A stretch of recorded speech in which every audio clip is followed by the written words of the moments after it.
si ça ne dépendait vraiment que de moi, on allait continuer à prier. Amen. Hein? Je ne serai pas long, justement pour que nous puissions prendre le temps de beaucoup prier. Amen. Il faut dire à ton voisin, on va prier. Non, non, non, dis-le lui bien, on va prier. Et tu dis ça comme si tu es fatigué. Dis-lui bien, on va prier. Alléluia. Comme je vous ai dit, cette semaine, on va avoir beaucoup de temps de prière. Et ça va commencer aujourd'hui même. Un peu d'enseignement et quelqu'un va passer conduire plusieurs minutes de prière et de service et le Seigneur nous sera favorable. Amen. Je le crois, je le sais. Toute la nuit quand je cherchais le sommeil et que le sommeil me cherchait ailleurs, on ne s'est pas rencontrés. J'avais dit au sommeil, malgré tout ce que tu fais, j'irai servir Dieu. Amen. Que le nom du Seigneur soit glorifié. Amen. Cette semaine, le thème que nous allons aborder, ce sera la guerre, le combat des autels et le combat des alliances, ou encore combat d'alliance, combat d'autel, qu'on le veuille ou pas. Ce sont les deux choses qui dirigent le monde dans lequel nous sommes. Amen. Et ce sont les principes qui dirigent même le monde spirituel. Lorsque quelqu'un veut prendre ce qui est à toi, s'il te le demande et que tu ne le lui donnes pas, il fera quelque chose pour prendre de toi par la force ce que tu as. Donc le fait de dire non à quelqu'un ne veut pas forcément dire que la personne ne te prendra pas ce qu'il t'a demandé. Le fait, je répète, de dire non ne veut pas dire que ce qu'on t'a demandé ne sera pas pris. Il est de ces gens qui ont la capacité de te prendre ce qu'ils t'ont demandé, même par la force. Amen. Je disais Amen. Et notre but avec les enseignements et les prières, vous allez remarquer que dans tous nos enseignements, nous revenons beaucoup sur les alliances et nous revenons beaucoup sur les autels. Amen. Parce que ce sont des réels problèmes desquels le monde est en train de souffrir. Et même l'Église est en train de souffrir de ce genre de choses. Les autels et les alliances. J'étais en train de dire à quelqu'un tout à l'heure dans mon bureau, je lui dis, vous savez, l'Africain ne comprend pas la valeur des actes qu'il pose. Un homme est capable de signer sur un papier et le lendemain de dire, moi j'ai jamais signé.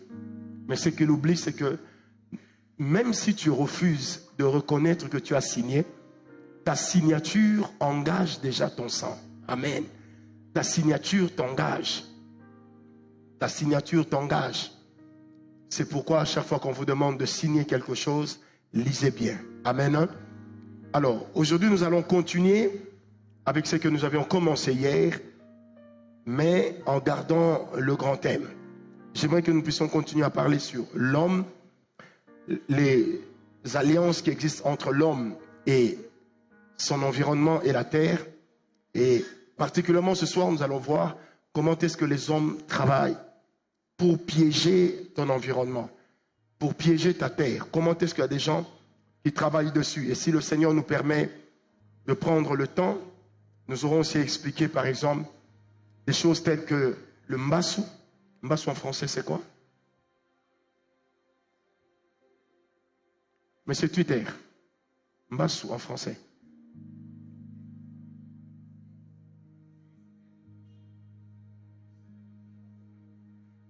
Mondo seulement doit me dire. Parce qu'aujourd'hui, quelqu'un m'a dit, ah, j'aime bien ton fils là, il est très intelligent. J'ai dit, non, il ne peut pas venir me dire ça donc. Moi, je sais, mais je ne vais pas dire. Tu sais, Mbassou en français. Mbass. Amen. Alors, je vais essayer d'expliquer c'est quoi Mbassou, surtout pour les étrangers. Ce sont ces espèces de maladies que les gens attrapent par suite d'un mauvais sort ou par suite d'un envoûtement. Il leur arrive d'attraper des maladies qui rendent leurs jambes très grosses comme ça, avec des pus. Et ça leur donne l'éléphantisme et tout un tas de choses. Mais le Mbassou n'attaque pas que les jambes, ça attaque aussi les mains. Amen. Hein? Ça attaque aussi les mains. Parce qu'il y a quelqu'un à l'église ici une fois qui a témoigné avoir été guéri des Mbassou. mais on avait jeté ça sur ses mains. Alors vous allez remarquer que je ne fais qu'une introduction.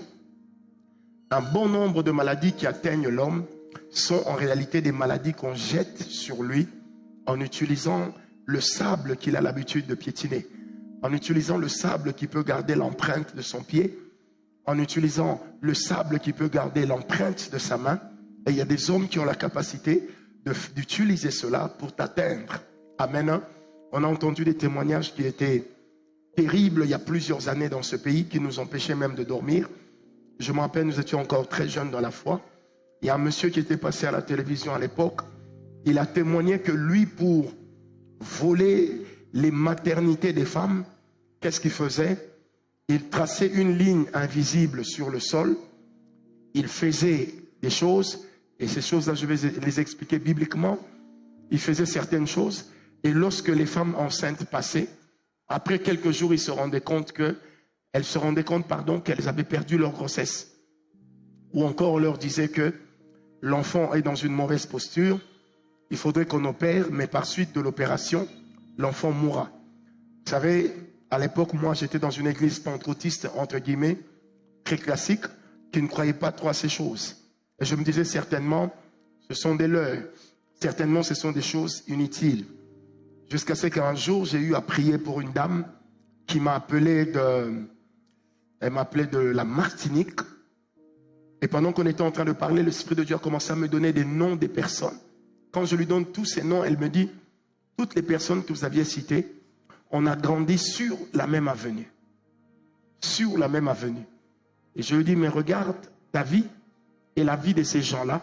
N'est-ce pas qu'il y a ça, il y a ça, il y a ça, il y a ça? Elle me dit oui.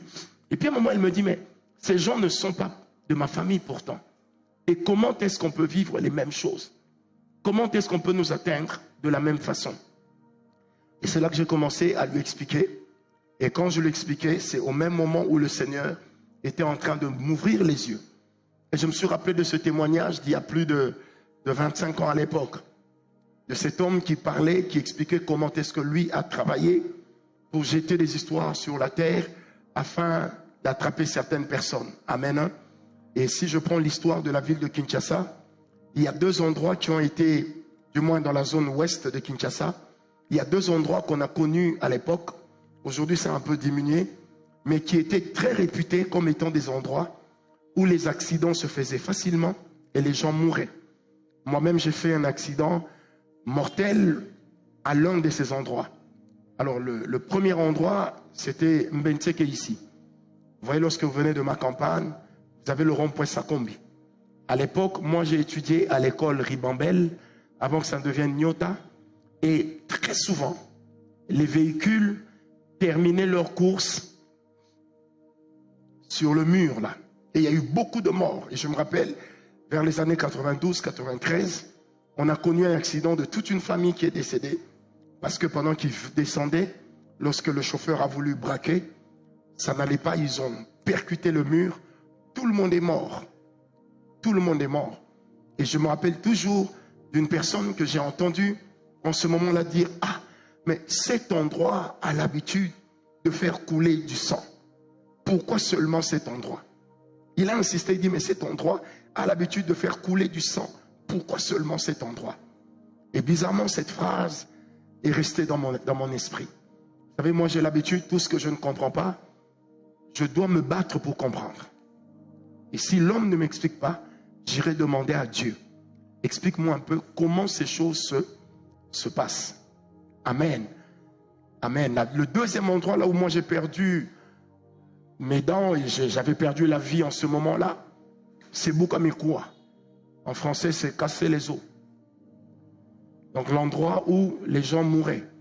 Et je me rappelle à l'époque quand on venait de se marier avec ma femme, on habitait une maison qui était sur la grande avenue route de Matadi, donc sur l'avenue qui descendait sur Bukamikwa.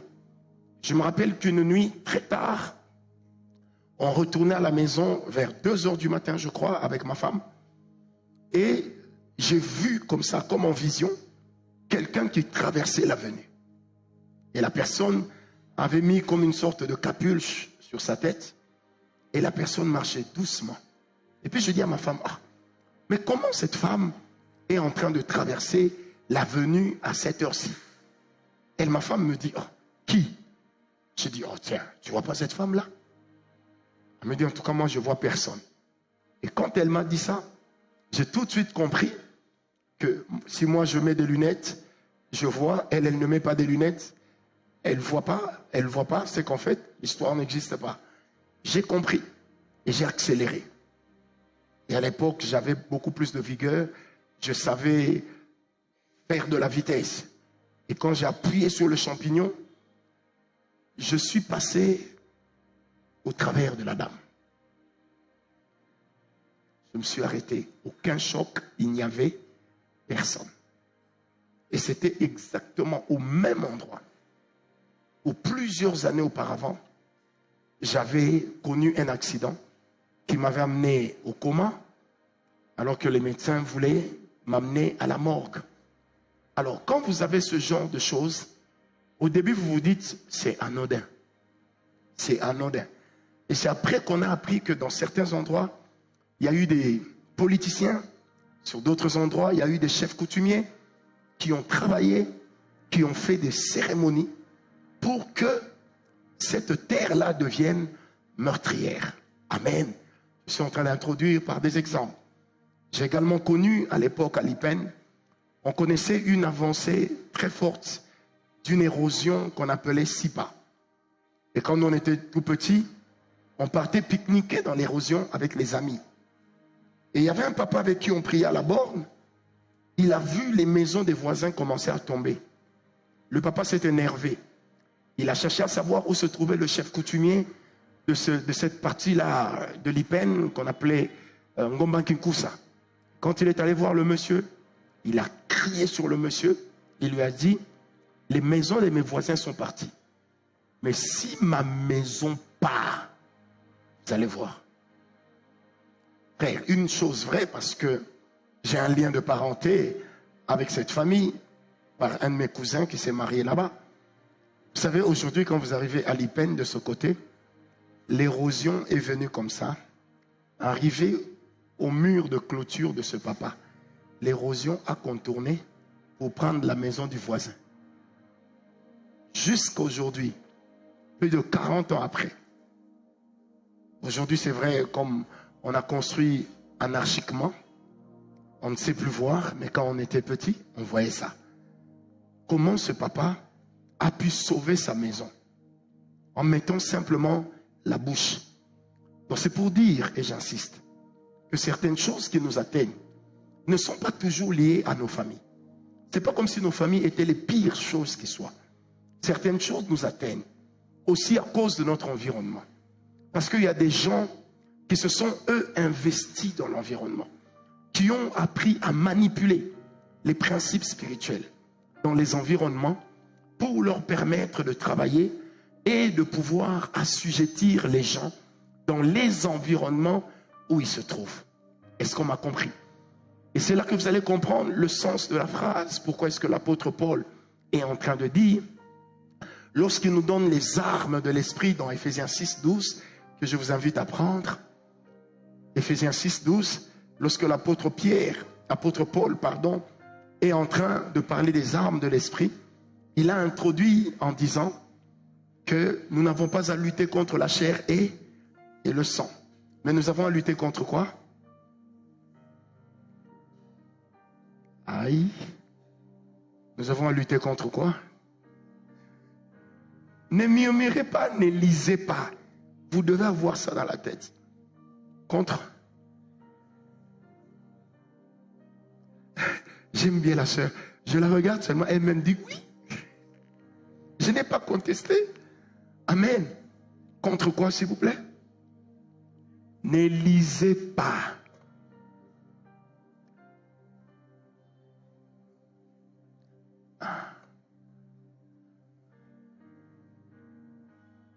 Maman Touambi. Contre. Amen, amen. Et contre les autorités, les principautés et les dominations. Amen. Et où sont les autorités les principautés et les dominations.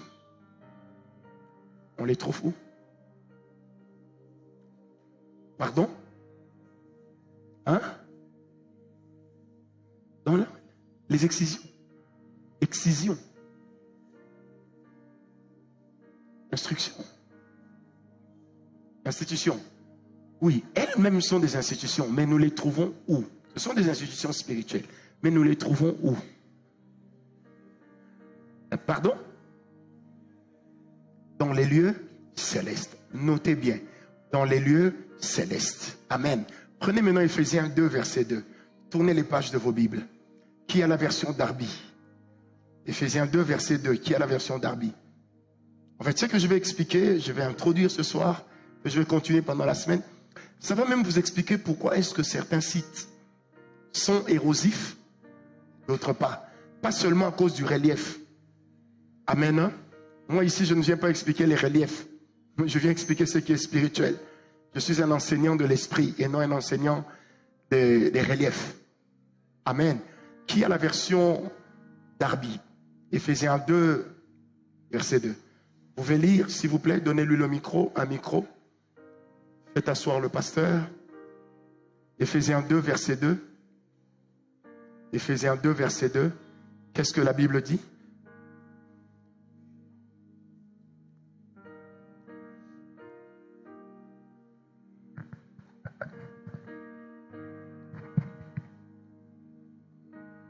Ephésiens 2, verset 2. Dans lesquels vous avez marché autrefois, selon les trains de ce monde, selon les chefs de l'autorité de l'air, de l'esprit qui opère maintenant dans les fils de la désobéissance. Reprends doucement. Vas-y, lis. Dans lesquels vous avez marché autrefois, selon les trains de ce monde, selon les chefs de l'autorité de l'air, de l'esprit qui opère maintenant dans les fils de la désobéissance. Selon le prince de qui? Prince de quoi? De l'air. Amen. Ça, c'est la version Darby. Soyez bénis. Une autre version dit, parle de Satan comme étant le prince de l'air. Vous savez, dans le monde spirituel, tout se dirige à partir du ciel. Tout se dirige à partir du ciel. Il n'y a que la foi qui dirige le monde à partir de la terre. Amen. Dès que Satan s'est rébellé dans le royaume des cieux, il s'est battu pour faire pécher l'homme, parce que seul le péché de l'homme pouvait lui donner cette capacité de pouvoir occuper de nouveau les lieux célestes. Seul cela. Et c'est là même le sens quand le Seigneur Jésus est en train de dire à ses disciples, j'ai vu Satan tomber comme un éclair. En fait, ce n'était pas seulement un acte qui venait de s'accomplir en ce moment-là. Et le Seigneur Jésus a insisté pour dire qu'il est fou de rage. Il est tombé par terre. Et quand nous lisons Ésaïe 14, nous allons nous rendre compte que c'est Dieu lui-même qui a fait tomber Satan, qui l'a précipité. Le vrai terme, c'est être précipité. Alors, quand l'homme pêche, quelque part, il rétablit un peu le diable dans une certaine position qui permet à ce dernier de commencer à influencer de nouveau l'homme. C'est comme ça que dans Luc 4, Monsieur Satan pouvait dire à Jésus, tu vois la gloire de la terre, ça m'appartient. On me l'a donné, mais il ne dit pas qui me l'a donné. Ensuite, il ajoute, il dit, je la donne à qui je veux. Si vous lisez la suite, vous allez vous rendre compte d'une chose. Jésus n'a pas contesté le fait que ça appartienne à Satan. Mais il a contesté le fait que ce n'est pas à Satan de le lui donner. Est-ce que vous comprenez? Je répète. Parce que Satan ne pouvait pas mentir à Jésus. Il savait qui était Jésus. Donc en parlant à Jésus, ce qu'il avait dit n'était pas faux. Mais il a voulu manipuler la vérité. Et Jésus, sachant cela, ne lui a pas contesté le fait qu'il ait autorité sur la terre. Mais il lui a contesté cela en lui disant simplement que tu ne te prosterneras pas devant d'autres dieux que l'Éternel ton Dieu. Alors quand vous lisez Apocalypse 17 et Apocalypse 18, on parle de cet esprit avec qui les rois de ce monde se sont livrés à l'impudicité. Et cet esprit, qu'est-ce qu'il fait? Il donne au roi le pouvoir. Suivez-moi très bien avec les passages que je donne. Il donne au roi des pouvoirs. Il donne aux gens des pouvoirs. Il leur accorde la possibilité de régner, de dominer. Mais en retour, cet esprit leur impose une prostitution spirituelle. Et dans cette prostitution spirituelle, dans Apocalypse 18, il est de ces pratiques qui font qu'il y a des gens qui commencent à se livrer au commerce des âmes et au commerce des corps. Avec qui? Avec le même esprit. Est-ce que vous comprenez? Ça veut dire que c'est cet esprit-là, et je vais détruire ici quelque chose, c'est cet esprit-là qui a donné à certains rois, pasteur Yves, de régner. Ce qui veut dire que il est de ces gens qui règnent, mais l'autorité qu'ils ont, Dieu lui-même ne reconnaît pas ça. Parce que ce n'est pas Dieu qui leur a donné. Mais celui qui le leur a donné, c'est simplement qui? Cet esprit auquel ils ont fait allégeance. Parce que pour que cet esprit leur donne, cet esprit devrait avoir autorité sur ce patrimoine ou sur cette dimension pour lui permettre de parler. Vous savez, on est là aujourd'hui. Si demain je dis par exemple c'est le pasteur Yves qui va prêcher, étant le responsable principal de cette église, personne ne peut me dire non. Pourquoi? Parce que je suis dans le domaine et dans le cadre de mon autorité. Mais si par exemple je dis demain le pasteur Yves va prêcher, je ne sais pas, par exemple à l'église de la Borne, bien aimé, je n'ai aucune autorité là-bas parce que ce n'est pas un domaine sur lequel j'ai été établi. Donc l'autorité ne peut agir que là où elle a été établie. Amen. Alors il y a des gens comme ça. Qu'est-ce qu'ils font? Pour régner, pour dominer, ils font allégeance à des esprits. Et ces esprits-là, malheureusement, doivent travailler avec les esprits qui dominent sur les lieux sur lesquels ils sont. Et comme le diable n'est pas omniprésent, qu'est-ce qu'il fait? Il a organisé son armée. Il s'est organisé. Il a des généraux, il a des colonels. Permettez-moi de le dire en langage humain. Bref, il a même un quartier général. Quand vous prenez le même Éphésiens 6, verset 12, dans la version Alfred Cohen, Parole vivante, on parle du quartier général du mal. Ça veut dire là où le diable consulte son état-major. Et il existe un véritable état-major. Et je peux même aller plus loin.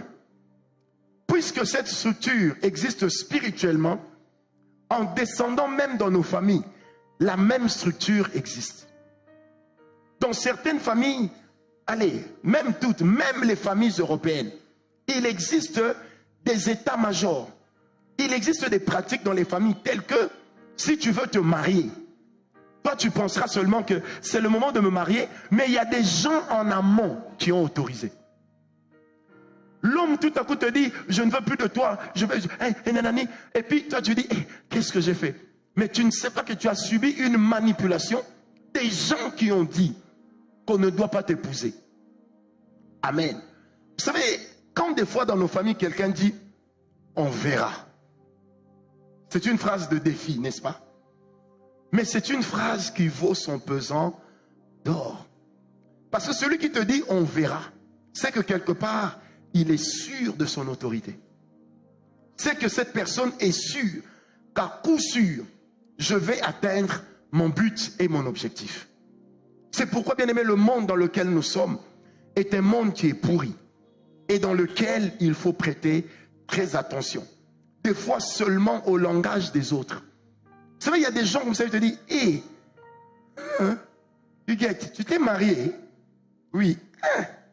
Comment moi je ne savais pas? Toi, tu penses qu'il te parle de l'invitation. Alors qu'en fait, il est simplement en train de dire que dans notre institution spirituelle de la famille, moi, je gère ce domaine. Et je ne me rappelle pas avoir donné mon accord. Est-ce que vous comprenez? Et dans le monde spirituel, ça se passe comme ça. Alors, c'est pourquoi, de la bouche de l'apôtre Paul, il va faire la différence entre les principautés, les autorités et les dominations, parce que chacune de ces choses règne sur un domaine particulier de la vie terrestre. Et quand on parle de la vie terrestre, c'est toujours lié à l'être humain. Donc chacun d'eux règne. C'est comme ça que vous allez remarquer, bien-aimés, que l'enfant est né aux États-Unis. Il a grandi aux États-Unis. Il a vieilli aux États-Unis. Mais quand vous regardez la courbe de sa vie, ça ressemble à ses cousins qu'il n'a jamais vus, qui sont à Katakokombe, qui sont à Idiofa, qui sont à Matadi, amen, qui sont à Yopougon, qui sont à Niamey ou ailleurs. Alors on se pose la question, mais comment est-ce qu'ils n'ont jamais été en contact, mais ils ont la même vie, à la différence des hamburgers et du lait liquide? Amen. Et des fois même ils prient. Mais comment est-ce qu'ils sont en train de manifester les mêmes tares, la même vie? C'est parce que les autorités spirituelles ont la capacité de régner non seulement sur des territoires, mais aussi sur des hommes qui peuvent être des ressortissants du territoire. Je répète, elles ont la capacité de régner non seulement sur ce territoire, mais même sur la vie des hommes qui sont ressortissants d'un territoire. Et c'est d'elles que partent ce qu'on appelle les liens de famille, les liens de sang. Amen. Mais tout n'est pas que lien de sang. Quelqu'un a dit un jour, les réclamations spirituelles n'existent pas. Nous sommes en Christ. Bien aimé, j'ai jamais entendu une chose aussi bizarre. Parce que lorsque, je l'ai prouvé ici un dimanche, lorsque Jésus dit à Pierre, Satan t'a réclamé. Ce jour-là, il n'a pas appelé Pierre. Pierre, il l'a appelé Simon. Comme pour dire que la réclamation n'agit pas sur notre nouvelle nature. Mais la réclamation agit sur la vieille nature. Et la vieille nature, même quand on Shindabab, on Rokobab, chacun de nous a toujours la vieille nature. Et la vieille nature ne peut être séparée de la vie de l'homme qu'à la mort de ce dernier. Donc quand tu meurs, il n'y a pas que ton corps qui meurt. Il y a aussi la vieille nature qui meurt avec le corps. L'esprit retourne au Créateur. L'âme attend le jugement et va dans le repos. Mais la vieille nature s'en va avec le corps. C'est pourquoi vous allez remarquer, malgré le fait que nous shindababons et que nous rokobabons, chacun de nous a ses points sensibles. Chacun de nous a ses émotions. Et l'église souffre beaucoup de ça. Vous savez, il y a des gens à l'église, ils sont d'une susceptibilité bizarre. Moi, je quitte l'église parce qu'on ne m'a pas parlé, parce qu'on ne m'a pas dit bonjour. Ce jour-là, j'ai appelé Père Franck qui n'a pas répondu. Il ne me considère pas. Je ne viendrai plus à l'église. C'est parce que dans notre mentalité, en fait, nous prenons l'église pour le royaume de Dieu, où tout est parfait. L'église n'est pas au ciel, c'est sur la terre. Ça veut dire que les imperfections humaines, il y en aura toujours. C'est normal qu'on ait une parole de trop. C'est normal qu'on ait un comportement déplaisant. C'est pourquoi vous allez remarquer que malgré la conversion, c'est à l'église que vous trouvez les plus grands impolis. Des personnes qui font montre. Mais vous vous dites, mais comment un chrétien peut être aussi mal élevé? Et c'est à l'église qu'on les trouve. Pourquoi? Parce que notre vieille nature n'est pas le combat du Saint-Esprit, c'est le combat de l'homme. Maintenant, écoutez ce que je vais établir comme syllogisme. Si ma vieille nature, c'est mon combat, c'est pourquoi l'apôtre Paul me demande de crucifier la chair. De crucifier le vieil homme. Il ne dit pas de le tuer. Ça veut dire que la crucifixion du vieil homme est un acte permanent et continu. Amen. C'est comme la rédemption. La rédemption n'est pas encore totalement accomplie dans l'homme. La rédemption sera totalement accomplie dans l'homme le jour où nous serons amenés dans le royaume de qui? De notre Père céleste.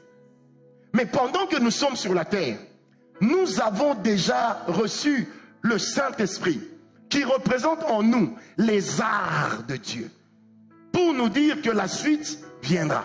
Quelle est cette suite? C'est l'enlèvement. C'est pourquoi vous avez 2 Corinthiens 5 verset 5 qui parle du Saint-Esprit comme les arts. Et c'est pourquoi vous avez également Ephésiens 4 verset 30 qui nous demande de ne pas attrister le Saint-Esprit parce que c'est grâce à lui que nous serons enlevés. Et c'est quand nous serons enlevés que là maintenant viendra la rédemption finale. Et que nous n'aurons plus rien à craindre. Alléluia. Mais pendant que nous sommes sur la terre, vivants, nous continuerons à livrer les combats. Et le plus grand combat, c'est avec le vieil homme. Amen. Et pourtant, la même Bible nous dit que si quelqu'un est en Christ, il est devenu une nouvelle créature. Les choses anciennes sont passées. Et toutes choses sont devenues nouvelles. Alors, si toutes choses sont devenues nouvelles, elles sont devenues nouvelles dans notre esprit. Mais dans notre vieil homme, nous sommes restés les mêmes. C'est pourquoi la possession démoniaque ne peut pas pénétrer l'esprit d'un chrétien. Mais ça peut pénétrer son âme à cause des œuvres de son vieil homme. Donnez-moi un amen. Donc c'est à ce niveau-là qu'on ne peut pas réfuter le besoin pour un chrétien d'être délivré. Et si vous dites que le chrétien ne peut pas être délivré, ça veut dire que le chrétien a déjà atteint le niveau de la rédemption finale. Or, s'il a atteint le degré de la rédemption finale, ça veut dire que le combat spirituel n'existe plus, plus rien n'existe, nous sommes au ciel. Est-ce qu'on m'a compris? C'est pourquoi pour bien comprendre la Bible, on ne peut expliquer la Bible que par la Bible. Les choses anciennes sont passées parce qu'en moi, il y a le nouvel homme qui a effacé les choses anciennes. Et ce nouvel homme habite où? Dans mon esprit. C'est pourquoi l'apôtre Paul dit dans Romains 8, le Saint-Esprit dit à qui? Répondez-moi, il dit à qui? Il dit à mon esprit. Il ne dit pas à mes oreilles. Il ne dit pas à mon âme. Parce que le Saint-Esprit communique à mon esprit.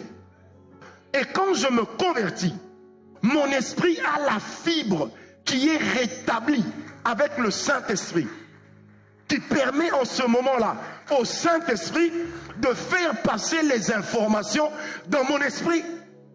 Et c'est pourquoi c'est à partir de ce moment-là que l'esprit peut me remplir. Et quand je dis Rekaya Bababa, ce n'est pas mon intelligence qui parle, mais c'est mon esprit. Parce que la Bible dit dans Jean 7, verset 37, que celui qui prendra de l'eau que je lui donnerai, qu'est-ce qui va se passer? Les fleuves d'eau vive couleront en lui et de lui. Est-ce que quelqu'un m'a compris? C'est pourquoi, bien aimé, ne confondons pas. Quand nous sommes convertis, nous sommes enfants de Dieu, c'est automatique. Mais le vieil homme, il faut se battre pour le crucifier. C'est le vieil homme qui va vous décourager. C'est le vieil homme qui va te dire, toujours le même problème, arrête de prier. C'est le vieil homme qui va te dire, dans cette église on ne t'aime pas, quitte.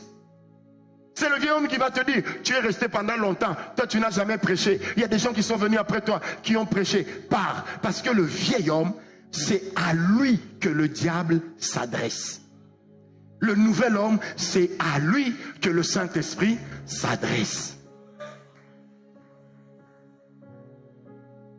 Le Saint-Esprit ne peut pas parler au vieil homme. Parce que le vieil homme n'a rien de Dieu. Et le diable ne peut pas parler au nouvel homme. Parce que le nouvel homme n'a rien du diable. C'est pourquoi, bien aimé, le salut reste un mystère dans l'esprit. Maintenant, la participation de la qualité de notre âme au salut demande à ce que nous aussi, nous puissions conjuguer des efforts. Et c'est maintenant là que quand nous nous rendons compte de certaines choses, nous pouvons dire, ça c'est pas normal, ça c'est le diable. Je peux entrer en jeûne, je peux entrer en prière, je peux appeler Merveille, je dis Merveille, j'ai besoin que tu me soutiennes dans la prière, je me sens faible. Quand on dit je me sens faible, vous pensez qui est faible? Hein? Qui est faible? C'est l'âme qui est faible. Or, la faiblesse de l'âme, c'est quoi? C'est quand l'âme commence à beaucoup pécher. Il entre en position de rupture, de contact avec son propre esprit. Et en ce moment-là, l'énergie spirituelle de Dieu qui vient dans l'âme par l'esprit ne quitte plus l'esprit vers l'âme. Et l'âme se retrouve un peu comme asphyxié. Et l'âme devient comme le cerveau qui peut connaître une embolie. Et ça peut faire que le cerveau, à cause du manque d'énergie spirituelle, commence à faire quoi? À flétrir. Et c'est là que tu vas remarquer les choses que tu n'aimais plus faire. Tu commences à prendre plaisir à ça. Tu commences à jouer avec le péché. Tu commences à faire des choses. Pourquoi? Jusqu'à ce qu'à un moment, ton esprit va s'imposer et va te dire, répands-toi. Et quand tu diras oui, parce que toi, c'est l'esprit avec lequel Dieu parle, mais toi, sur terre, c'est l'âme qui a la décision. C'est pourquoi l'homme spirituel, c'est l'esprit qui dicte. L'homme, le chrétien charnel, c'est son âme qui dicte. Est-ce qu'on m'a donné un amen? Je suis encore en train d'établir un raisonnement biblique et spirituel. Maintenant, lorsqu'on découvre ça, c'est comme ça qu'il y a des gens qui savent qu'en fait, qu'est-ce qui s'est passé? Suivez bien cette introduction, sinon vous aurez du mal à comprendre la suite. Maintenant, qu'est-ce qui s'est passé? Revenons dans Genèse 2, verset 7. Prenez Genèse 2, verset 7. La Bible dit ceci. Oh, aujourd'hui tu es là, hier tu as séché. Hein? Amen. Donc je disais, un jour quelqu'un m'a dit, ah, prophète, donc quand vous prêchez là, vous voyez tout le monde. Je dis, moi je vois tout le monde. Et c'est pourquoi Ecclésiaste va dire, je crois Ecclésiaste 3, 11, si je ne m'abuse, c'est là que la Bible va dire, il y a là dans l'homme la pensée de l'éternité. Comme pour dire que malgré la chute et le péché, nous avons gardé en nous quelque chose qui nous conduit toujours vers le spirituel. Je vais revenir vers ça. Il y a toujours une chose qui nous conduit vers le spirituel, qui que l'on soit. Je ferme cette parenthèse. Amen. Alors maintenant, quand l'homme devient une âme vivante, l'homme n'est pas homme parce qu'il a un corps. Il est homme parce qu'il est esprit. Mais après, il devient une âme vivante parce que l'âme, c'est le choc entre un esprit éternel, illimité, et un corps limité dans le temps et dans l'espace. Et maintenant, l'âme vient comme le Parlement qui gère, comme la direction générale qui gère la partie spirituelle et la partie terrestre. Amen. Ce qui fait que la partie terrestre, c'est le corps. La partie spirituelle, c'est l'esprit. Et l'âme vient faire l'équilibre. Amen. Maintenant, qu'est-ce qui se passe? Lorsque l'homme pêche, Dieu le chasse du jardin. Il ne veut pas que l'homme retourne dans le jardin. En ce moment-là, la vérité c'est laquelle? C'est que l'homme est chassé de la présence de Dieu. Être chassé de la présence de Dieu veut dire que l'esprit de l'homme n'a plus accès au langage de Dieu. Amen. Et la rupture entre Dieu et l'homme a été consommée lorsque Dieu a constaté que l'homme a péché.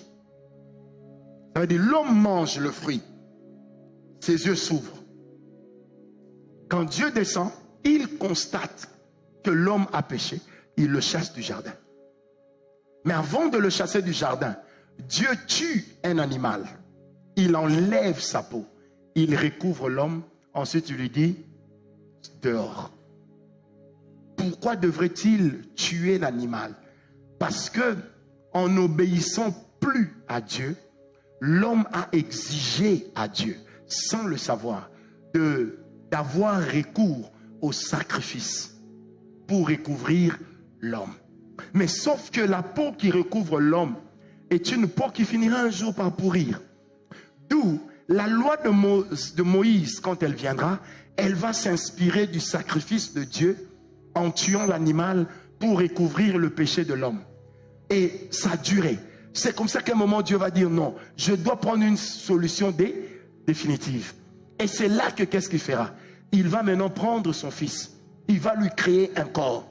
Il va naître par la femme. Ce fils va aller à la croix. Lui ne va pas couvrir les péchés de l'homme. Il va l'annuler. Mais pourquoi est-ce que le fils qui vient annuler devait être appelé agneau? Parce que dans le monde de l'ancien temps, quand on devait sacrifier un animal, il fallait que l'animal puisse avoir un regard innocent. Et il n'existe pas un animal, lorsqu'on va le sacrifier, que l'agneau, parce que l'agneau, quand vous allez le sacrifier, même il est innocent. Et la Bible va dire qu'on mène l'agneau, qu'on mène où? À l'abattoir. Et le mot sacrifice veut simplement dire ce qui est voué à la mort. Ce qui est voué à la douleur. Est-ce que vous me comprenez? Amen. Alors maintenant, revenons à l'homme. Et quand l'homme se convertit, il a toujours ce vieux côté.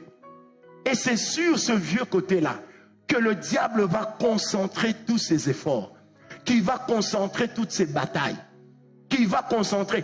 J'ai vu des gens me poser la question. Moi, je suis docteur en théologie. J'ai vu des gens me poser la question.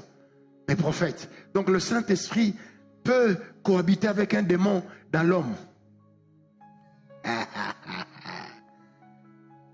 On va s'expliquer. Parce que le Saint-Esprit peut cohabiter avec un démon dans l'homme. Le Saint-Esprit et le démon ne cohabitent pas. Parce que chacun d'eux habite une dimension différente dans l'homme. Le Saint-Esprit habite dans l'esprit de l'homme. Quand nous donnons l'espace au vieil homme, les démons vont venir habiter où? Dans le vieil homme. Le vieil homme se trouve où? Maintenant, le démon habite où? Est-ce que les deux habitent au même endroit? Mais alors? Amen. Les deux n'habitent pas au même endroit. C'est comme ça qu'il y a des gens, ils recantent. Mais quand tu le regardes, tu dis, so. Et par moment, vous vous posez la question, comment lui parler en langue? Et puis, quand on dit sort, le démon sort. C'est que les langues là ne venaient pas de Dieu. Ikopale, ça venait de Dieu. C'est la dimension de son esprit qui libère les langues. Le corps n'est qu'un exécutant. Amen. Le corps n'est qu'un exécutant. Il y a des gens qui font des voyages astraux. Ils laissent leur corps comme mort. Mais le corps n'est pas mort. Parce que le corps en soi n'a pour vie que l'intérieur, pas l'extérieur. Est-ce qu'on me comprend? Amen. Et à ce moment-là, qu'est-ce qui se passe? Donc il y aura toujours une cour que les démons, que le diable va continuer à faire en nous. Et ce sera toujours au niveau de l'âme. Maintenant, c'est quand le Saint-Esprit vient habiter dans notre esprit que l'éclairage s'allume. Et que là, on commence à se rendre compte que non, ce qui se passe n'est pas normal. Pourquoi avant tu trouvais ça normal? Pourquoi tu trouvais normal que toi, une belle fille comme ça, tu prennes du chanvre? Pourquoi tu trouvais normal que toi, un homme comme ça, tu couches avec n'importe qui, même avec des poupées? Pourquoi tu trouvais ça normal? Parce que ton intelligence spirituelle n'était pas encore ouverte. Et le seul qui peut éclairer ton intelligence spirituelle, c'est le Saint-Esprit. C'est pourquoi la Bible dit que le Saint-Esprit nous convainc de péché, de justice et de jugement. On peut chasser les démons dans la vie d'un païen, mais la maison va rester vide. Qu'est-ce qu'on appelle une maison vide? C'est une âme sans maître. Est-ce qu'on me comprend? Et le Seigneur Jésus, oh bravo Jésus. Le Seigneur Jésus dit une chose importante. Il dit, quand on a chassé l'esprit impur, qu'est-ce qu'il fait? Pasteur Yves, qu'est-ce qu'il fait? Quand il dit il revient, il dit quoi? Non, il ne dit pas la maison est occupée, il dit sa maison. Il dit sa maison. Donc si le démon considère l'homme comme sa maison, c'est qu'il y a une dimension de l'homme que lui considère être sa maison. C'est l'âme. Parce que c'est là que ça le pousse à faire n'importe quoi. Si les démons viennent habiter dans notre esprit, la conversion serait impossible.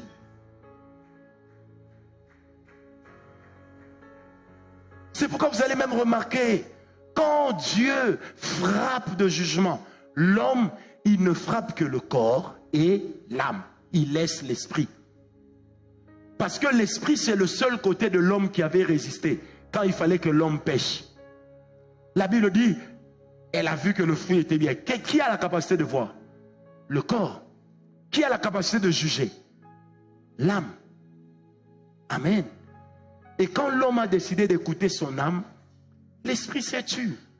Or, la Bible dit que l'esprit, c'est la lampe dans l'homme. Ça veut dire que c'est notre esprit qui a la capacité de nous mettre en contact avec Dieu. Amen, amen, amen, amen.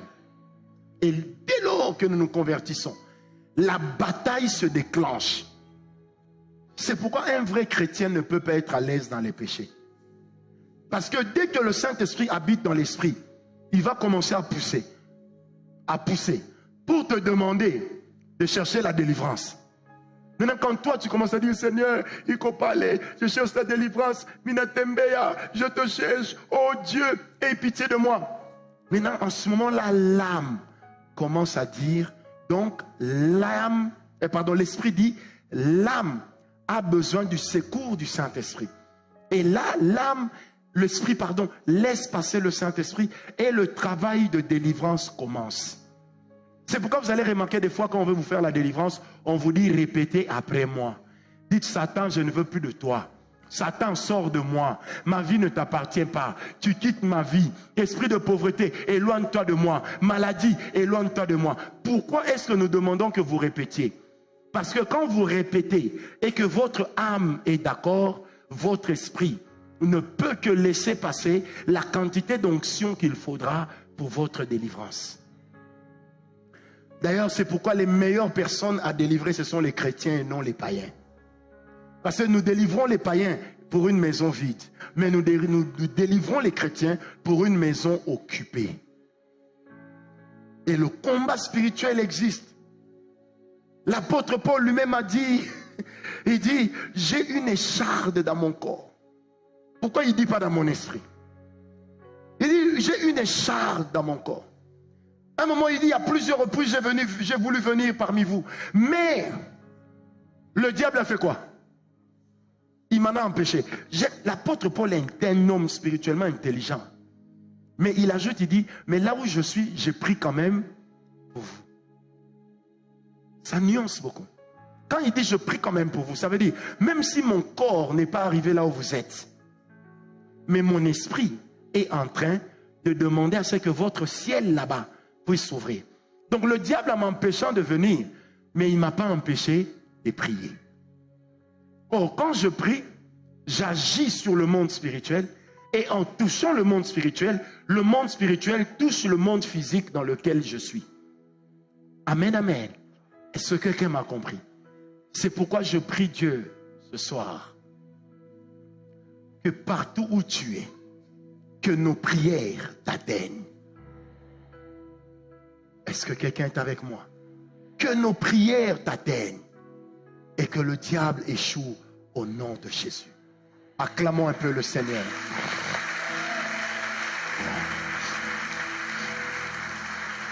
Amen, amen. Amen, amen. Alors maintenant, revenons à tout ce que je disais au début.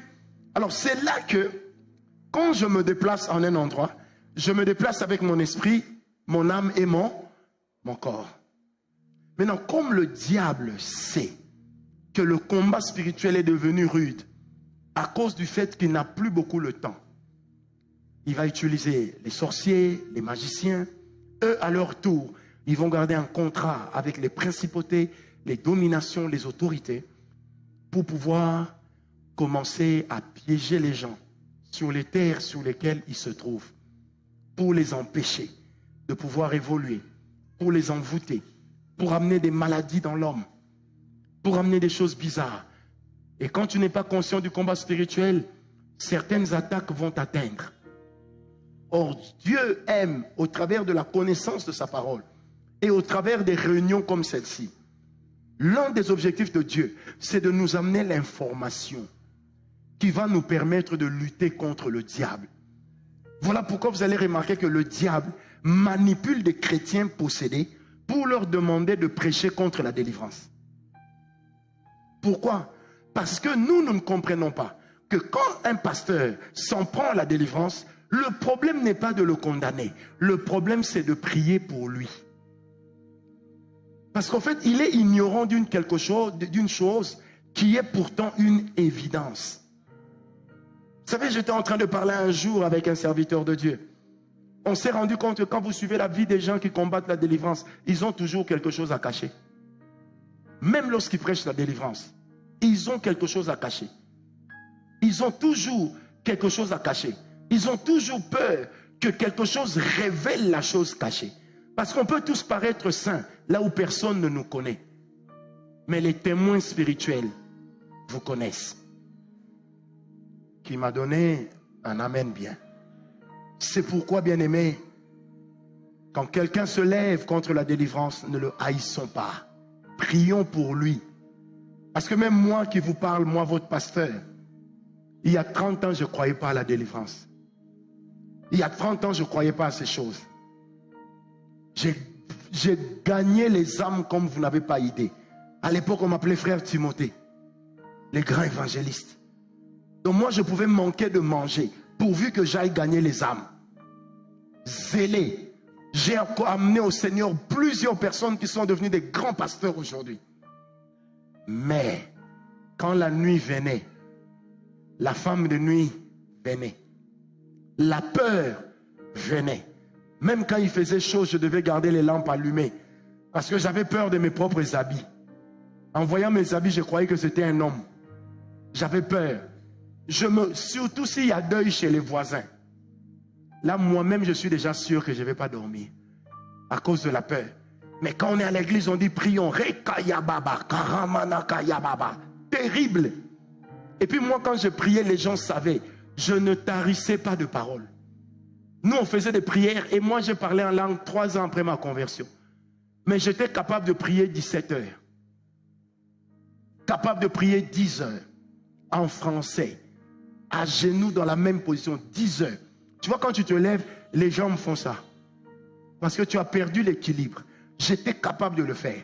Mais quand la nuit venait, la nuit me rappelait des problèmes que j'essayais d'oublier.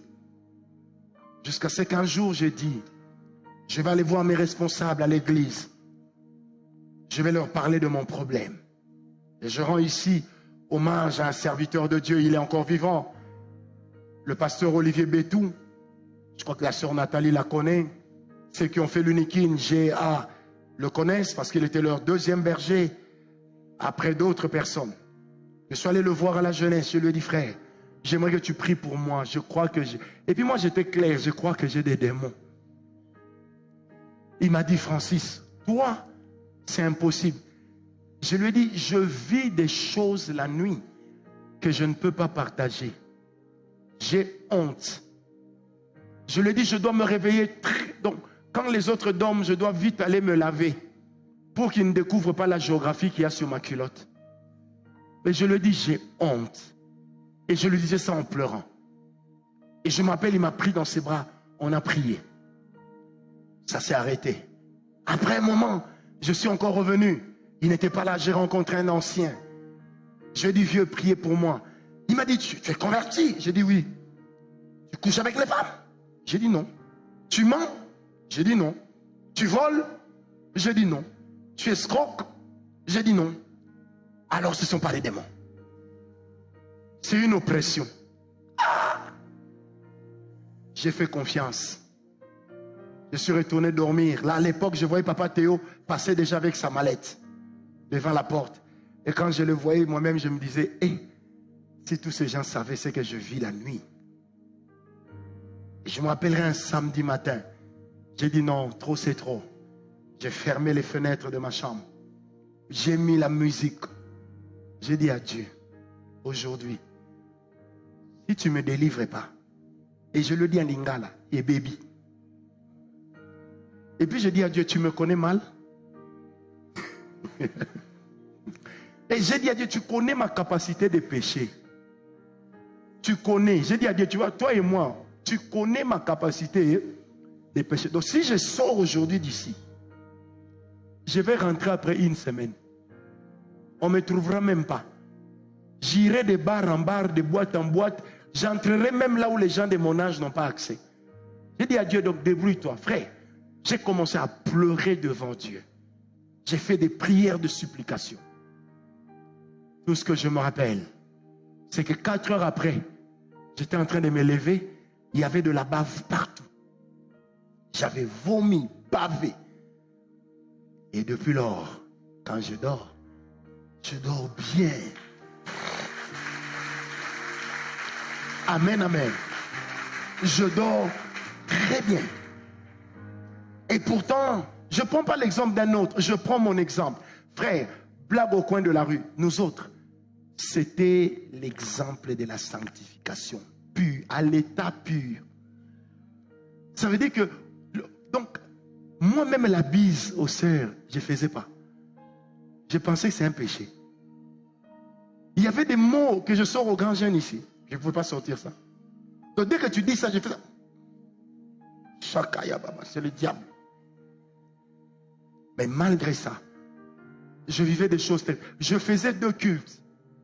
Je venais à l'église, si pas à 4h30 du matin, au plus tard à 5h. Mais le premier culte commençait à 8h. Le second à 10h30.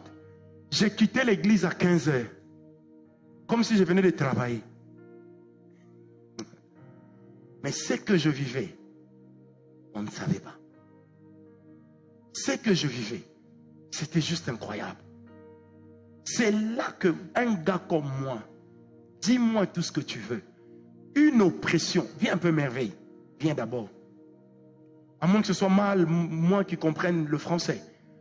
Viens d'abord. Quand on parle d'une oppression, regarde là-bas, quand on parle d'une oppression, c'est quoi? C'est une pression exercée à partir d'où? De l'extérieur, n'est-ce pas? Quand on parle d'une possession, c'est une pression exercée à partir d'où? De l'intérieur. Maintenant, si je dis esprit impur sort, il commence à dire Nakei, Nakei, Nakei, je pars. Qu'est-ce qui permet qu'on parle? Les poumons, non? Les poumons sont où? Répondez-moi, non? Même dans un lieu fermé où il n'y a pas d'air, quand vous faites entrer l'homme directement, vous coupez l'air. Il a encore l'air où? Dans les poumons. Et s'il parle, il va parler avec quoi? Avec les poumons, pas avec l'air extérieur, n'est-ce pas? Maintenant, si les démons disent que je suis tel, comment voulez-vous que nous, on croit que c'est une oppression? C'est une possession. Oh, mais comment la même bouche dit Shinda Baba, et puis la même bouche peut être possédée? Mais parce que la même bouche là, à la fois est gérée par le vieil homme et le nouvel homme. C'est le même principe. L'esprit passe par le nouvel homme. Les démons passent par le vieil homme. Est-ce qu'on me comprend? Oh, donne-moi d'abord un amen. Est-ce que vous me comprenez? C'est pourquoi je prie encore ce soir que chacun de nous soit capable de remarquer ce qui est anormal. Vous savez, il y a des moments où, et les chrétiens qui ratent leur délivrance sont généralement des serviteurs de Dieu ou des gens qui sont proches des pasteurs ou des gens qui occupent des fonctions à l'église. À cause du quand dira-t-on, on a peur. Si moi je tombe, si moi je, qu'est-ce que les gens vont dire? Je parle en langue, je prophétise. Frère, ce n'est une assurance en rien. Quand une chose ne va pas, crie vers Dieu. Dis à Dieu, je ne sais pas ce qui se passe, mais j'ai besoin de ta faveur. Et la dernière chose que je voudrais nous dire ce soir, pour revenir à l'introduction de mon thème sur lequel je suis toujours, c'est que quand tu te trouves quelque part, tu dois savoir que l'endroit où tu es, il y a également des gens qui, sur le plan mystique, peuvent travailler à influencer l'endroit. Et quand ils influencent l'endroit, ils influencent la qualité de vie de tous ceux qui se trouvent sur cet endroit-là. Amen. En fait, le problème en ce moment-là, ce n'est pas toi. Le problème, c'est l'endroit.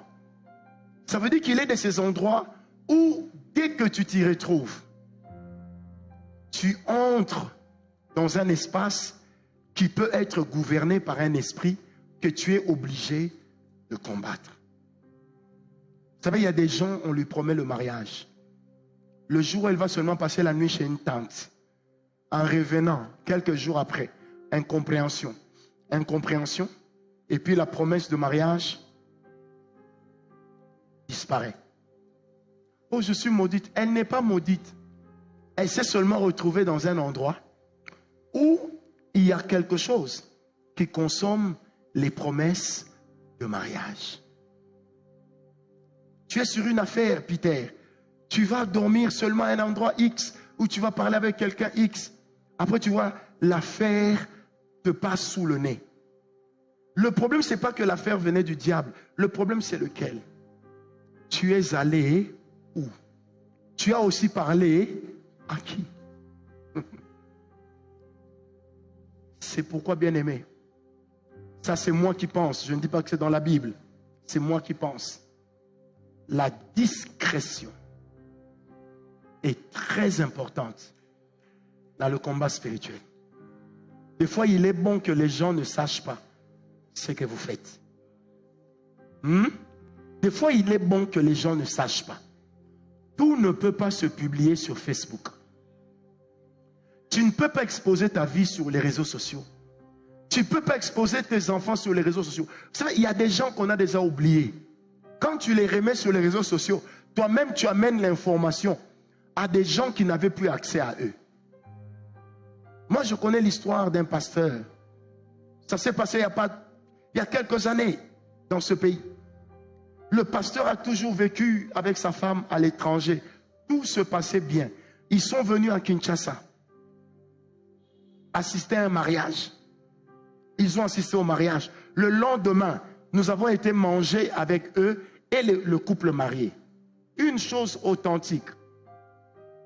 Frère, 3 jours après, on m'appelle pour dire que la femme du pasteur, donc la marraine, est décédée.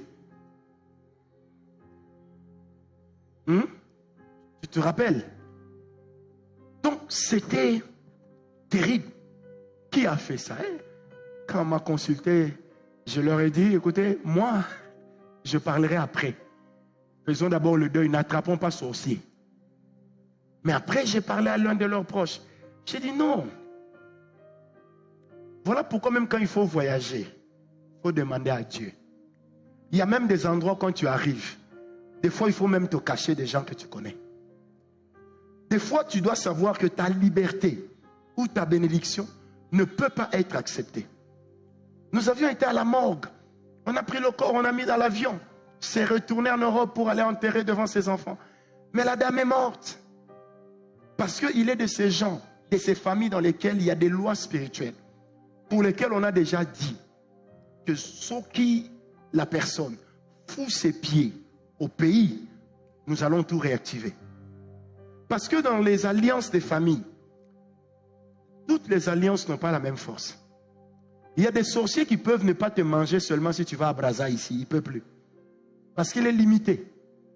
Il y en a aussi qui sont forts. Tu vas à Marseille, mais il vient te manger la nuit. Est-ce que vous comprenez? Oh, donne-moi un amen. C'est pourquoi des fois la délivrance de certaines personnes, c'est de quitter le milieu dans lequel ils sont habitués. J'ai prié pour une fille ici pendant longtemps. Aujourd'hui, elle a quitté l'église. Elle a même une vie sale. Quand on chassait les démons, elle revenait. On chassait les mêmes démons. Elle revenait. On chassait les mêmes démons. Et un jour, j'ai dit au frère qui était son fiancé, j'ai dit, cher ami, tu veux la délivrance de ta femme là? Oui. J'ai dit, épouse-la vite. Il dit, oh, ces démons-là vont partir par le mariage. J'ai dit, non. Tu vas lui changer d'adresse. Et ça va faire qu'elle sera délivrée. Et moi-même, je suis allé voir le papa de cette jeune sœur à l'époque. J'ai dit à ce papa-là, j'ai dit, papa, vous avez dans votre famille une alliance qui fait que partout où vous aménagez, ton petit frère doit venir mettre ça, toi-même tu ne sais pas. J'ai dit, quand tes filles entrent à la maison, cet esprit-là réactualise les choses. Vous comprenez? Mais quand la délivrance est forte, des fois vous allez voir pendant 2-3 mois, la sœur était bien, gentille. Même le visage rayonne. Mais après un certain temps, elle devient méchante. Si moi je suis là, elle va sortir par la porte de là-bas. Si moi je suis là-bas, elle va sortir par l'autre porte. Parce que le problème c'est quoi? Pendant ce temps-là, elle se sanctifiait. Elle était sérieuse au programme de l'église. En fait, ça permettait d'entretenir en elle un climat spirituel qui faisait que ces démons n'avaient pas la possibilité de revenir. C'est pourquoi quand on vous dit de venir à l'église à temps et d'assister au culte, c'est pas parce on cherche vos offrandes, c'est parce qu'on veut vous préserver de certaines choses. Est-ce que vous m'avez compris? Donc c'est d'abord ça la raison. Amen, amen. Amen, amen. Est-ce que vous comprenez? Mais quand vous faites la délivrance, elle est normale, elle est joviale, elle est gentille, elle donne des bonnes idées. Mais après un temps, c'est comme si on appuyait sur l'interrupteur et le fil, les deux fils se croisaient à nouveau et ramenaient le même esprit qu'on avait chassé. C'est comme ça qu'il est de ces personnes. Leur délivrance, il faut seulement qu'ils déménagent pour qu'on finisse ça. Donc tant qu'ils ne déménagent pas, ils ne quittent pas la famille, ça ne va pas finir. Est-ce que vous m'avez compris? Je ne dis pas qu'on doit se séparer de nos familles. Je n'ai pas dit ça. Mais je dis simplement que certaines terres de nos familles, il faut s'en libérer. Amen. Parce que ça active des choses en toi qui permettent à ce que tu es à l'intérieurement puisse, en s'identifiant à cela, puisse bloquer ton évolution et ton épanouissement. C'est pourquoi je prie au nom de Jésus que la grâce de Dieu puisse t'aider à comprendre ces choses. Amen, amen. Et n'oubliez pas que les endroits, s'il y a des alliances, ça aussi veut dire qu'il y a des gens qui ont la possibilité d'influencer certaines personnes dans certains milieux. Pendant très longtemps, je me suis posé la question, les pasteurs qui vont dans l'occultisme, comment ils font pour prêcher Jésus? Pendant très longtemps. Mais cette semaine, on aura la réponse parce que j'ai trouvé. C'est dans la Bible. Amen, amen. C'est pourquoi moi, la chose qui m'intéresse, ce n'est pas le discours qu'on tient. C'est la vie. Amen. Pas le discours. Tu peux crier ici, répentez-vous, répentez-vous, répentez-vous. Pendant que le plus grand escroc de l'église, c'est toi. Tu peux crier ici, répentez-vous, sinon vous irez en enfer. Pendant que l'argent de ta maison, tu as acheté la maison avec l'argent de l'église. Achat parcelle. Est-ce que vous me comprenez? Il y a des choses comme ça. C'est pourquoi, bien aimé, j'aimerais vous le dire, cette semaine, on va rester avec Dieu. Aujourd'hui, je n'ai fait que poser les bases. Est-ce que vous avez bien compris, n'est-ce pas? Donc, il y a des débats sur lesquels les fils de la voix de la puissance divine ne vont plus faire. Parce que les versets que je vous ai cités ici ne viennent pas de moi. C'est dans la Bible. Exploitez-les, comprenez-les. Ça va vous aider. Amen. Mais ce soir, nous allons déjà prier. Pour dire à Dieu. Premièrement, nous allons prier. Tu vas prier pour toi-même. S'il y a des choses que toi, tu trouves anormales, toi-même, tu vas les exprimer devant Dieu. Ne te dis pas qu'est-ce que mon voisin ou ma voisine va penser. Oublie qu'elle existe. Oublie qu'il existe. Regarde d'abord ton voisin. Dis-lui, je ne suis pas venu pour toi. Il faut lui dire ça. Même si c'est ta femme, dis-lui, je ne suis pas venu pour toi. Si l'endroit est trop petit, tu peux même marcher. Oh, sorry. Tu es libre. Mais on va prier. Sauf que ne viens pas sur la chair. Ici, c'est réservé. Amen, amen. Est-ce que vous êtes d'accord?